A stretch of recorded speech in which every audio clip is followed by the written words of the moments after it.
One of the biggest myths in parenting is that if your child's behavior is not great or if they have big emotions, that you being a bad parent. And this simply isn't true. Today's question explains exactly why. So this week's question comes from Summer Danbury, and she says, my 3-year-old is a sensitive, strong-willed girl. Before she was born, I have been studying to be a good mom, and I thought I was doing a good job. Even other mums would or moms would compliment me. However, lately I'm not sure what happened. She has been having bigger than usual feelings over what appears to be nothing. Once I was able to track it to the desire to sleep, but most times I stay curious but totally lost. I am present with her, giving lots of undivided attention, giving choices so she feels powerful, making activities playful. What could be missing that's not what could be missing that she's not cooperating? Please note there are no changes in our lives. Okay, Summer. Firstly, I want to say I can just hear how much love there is for your daughter in this message, and that you've clearly been paying attention. And the fact that you studied before you became a mom and even while you're being a mom, I really want to commend you for that. That's just such a beautiful thing to do. And I think sometimes when our children go through phases and they don't want to cooperate, we naturally start thinking it's because we are doing something wrong, that you're failing. So I want you to know you're not failing.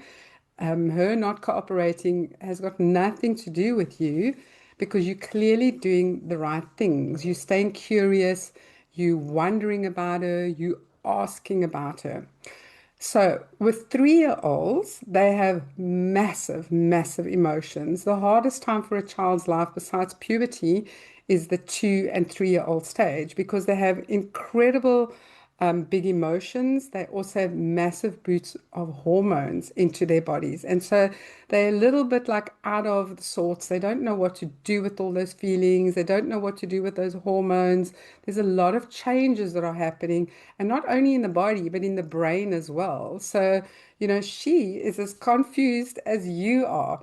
Now, the other thing as well is that you mentioned that she's sensitive as well as strong-willed, which means that those two aspects of her alone is going to make her feel more because when she's sensitive, she's going to feel things a lot more strongly.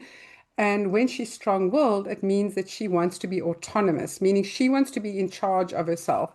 And those are beautiful qualities to have because, she's obviously going to be quite confident one day. She's going to be a leader one day. Children who want to be independent and who are strong-willed are usually move into leadership quite easily because it's part of their makeup, it's part of their wiring, it's part of the way they were born. So bear that in mind. So that could also be causing the big feelings where she's like going, I got these big feelings. I want to be in charge. I want to be in control of my own body, but I don't know what is going on. And then you might say no, or you don't want to cooperate with her. And then she gets frustrated. And then it's this big clash that happens. Can you see what's going on here? So she's trying to become that little person that she wants to be, but she's also confused about what is going on in her body and her brain. Very confusing time for a child. And this is the most, as I said, the most difficult time. And parents really, really struggle with the twos and threes. I mean, back in the day, they used to call it the terrible twos and the something threes, I can't remember, but they were both quite negative. And because people didn't understand about the development of children, so children used to be suppressed and punished a lot during their 2 and 3-year-old phase because parents didn't know what is going on. And thankfully, we know better now. So I've made some notes. So I just want to make sure. I think what you can observe is observing in terms of when does she become more cooperative? Is it like when she's possibly hungry? Is it sort of, is it before a meal time? Is it because she's now got to end her playtime? Is it before bath time? Is it, just kind of observe when it's happening. Is there some sort of a pattern? Because sometimes it's when they're hungry and their blood sugar gets low, or they haven't had enough protein in the day and too much sugar. And then, their sugar levels go all over the show. And I've seen that a lot with children, that if they've had too much sugar, whether it's fruit sugar or normal sugar, or too many processed things, And even like, you get these lovely little sachets that children have. I mean, I even have them as well that has got like the fruit sugars or the smoothies in it. That can sometimes make their sugar levels crash quite a lot. And then you'll find that children are like, all over the show and they're negative and they're very feisty and they're very uncooperative. So have a little look at that. And if it is about meal times or before meal times, you can just up her protein or give her some protein, like give her a little bit of chicken, or if you're a vegetarian, a bit of nut butter, apple with a nut butter or something, and see if that stabilizes, because then it will start helping you to understand why she's behaving that way. Why is that behavior coming about? Is it a sugar level or a lack of protein or something to do with her diet? So just stay curious. And then if it's maybe something like you wanted to stop playing or playtime is over and now it's dinner time or it's bath time or you want to go out, you can use two things. You can do things like give her a choice, right? So if she's got to go to nursery or something, you can say to her, honey, there's 10 more minutes and then we've got to leave. So give her that little bit of a warning. So it's not just like, come on, let's go. We've got to be out of here. So she can prepare herself in a little way, because I think children get really frustrated when it's like, come, let's go, move. They've just got to stop doing and get out of that zone of enjoyment, and suddenly they've got to do something else. So give a little bit of a warning. If it's like a bath time or dinner time thing, what you can do is give her choices. So you can say to her, do you want a bath before dinner or after dinner? Because that also gives her a sense of autonomy and control over her life. Children want to have a little bit of control. And so when you give them choices and you say, do you want to do this first or do you want to do that later? Or you can say, um, do you want to have a story time straight after dinner or once you're in bed? Or do you want story time in the bedroom or the lounge? Whatever. I'm just making up stuff there. Although I think a routine helps when you have a child in a routine and you do story time in their room so they know what to expect. But do you understand what I'm saying? I'm saying just give them choices. Or do you want an apple or do you want a pear? Do you want a, so with strong-willed children, it helps because it makes them feel like, okay, I've got a little bit of control in my life because I have choices.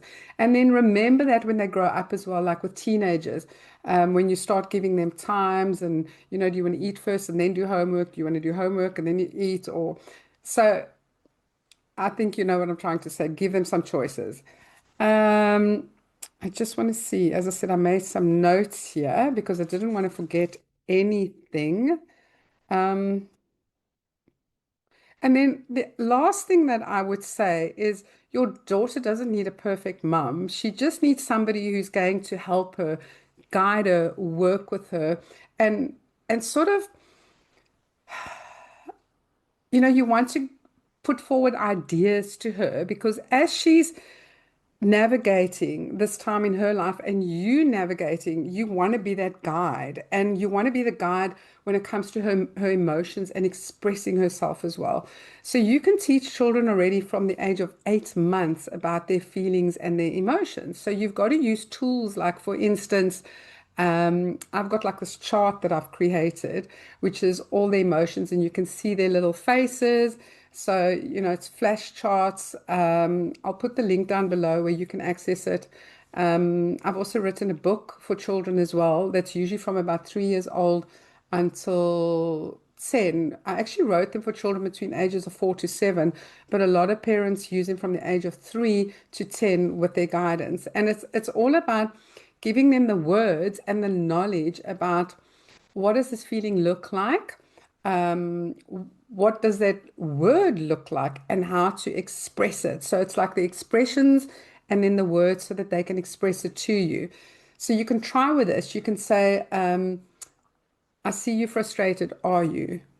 It looks like you're sad. Are you? And if she's not sure, you can then show her on the poster, on the flashcards, and you can say, this is what sad is. You show her the picture. This is a sad face. This is a happy face. This is a frustrated face.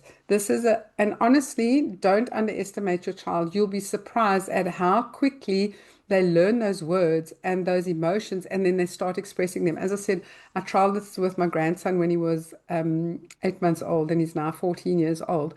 And at the age of 1, he was already saying, I'm a happy monkey today, or I was a sad monkey today, because we'd been using like little faces of monkeys and their, their expressions and their words and stuff.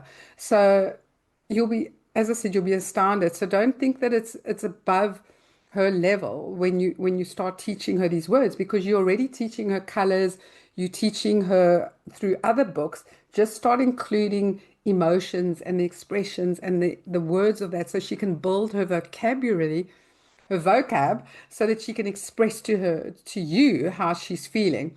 So I also think that if you look at her from a way of saying as well, what is my child trying to express to me right now? So when you look at the behavior and you automatically assume she's not being cooperative, take a step backwards and go, what is my child trying to tell me that I'm not seeing? Is it that I'm hungry? Is it that I'm tired? Is it that I'm frustrated? Is it that I'm sleepy? Is it that I'm feeling cold or too hot or overstimulated or overwhelmed with my emotions? And kind of look at it from that aspect. And that is going to help you, along with you building and helping her build her emotion and feeling vocab, and using aids to assist you with that, like with the posters, like with flashcards, and like with books, because that is your easiest and quickest way that you're going to help her to understand what she's going through, to understand herself, and for you to understand her better as well. Okay. Right. So that is the only question that I'm going to answer in this video, because I'm going to be changing things up from the next video, which comes out on Wednesday. So every week I release videos on Sundays and on Wednesdays. And from Wednesday, I'm going to start basing the videos and the questions, and I'm going to start organizing the questions around a theme as such.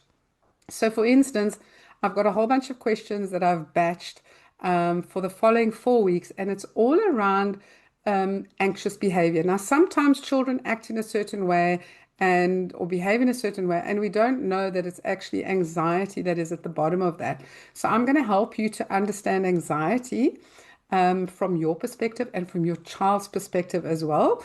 And then I'm also going to be giving you 2 tools every week, just short little tools. There'll be little videos that won't be longer than 1.5 minutes. These short little tool videos I'm going to release every Monday and Friday. And it's basically going to be little tools that you can use with your children to help them to balance their nervous system, to regulate their nervous system, to help them when they're feeling anxious in those moments, like really sweet little tools that you can do anywhere, any place, anytime, that will just immediately calm their nervous system down. And it's going to calm your nervous system down too if you're struggling with anxiety. And the best thing is to actually do it together. So if you're struggling with anxiety, or you don't understand what it is and where it comes from and what to do about it, or even if you're a little bit confused about your child's behavior and you're not sure if it's anxiety based or not, make sure that you submit your question down below, and I will include that in the following 4 weeks. And also keep an eye on those videos and resources that I will be sharing in upcoming videos. You take care. Until next time. Lots of love. Bye for now.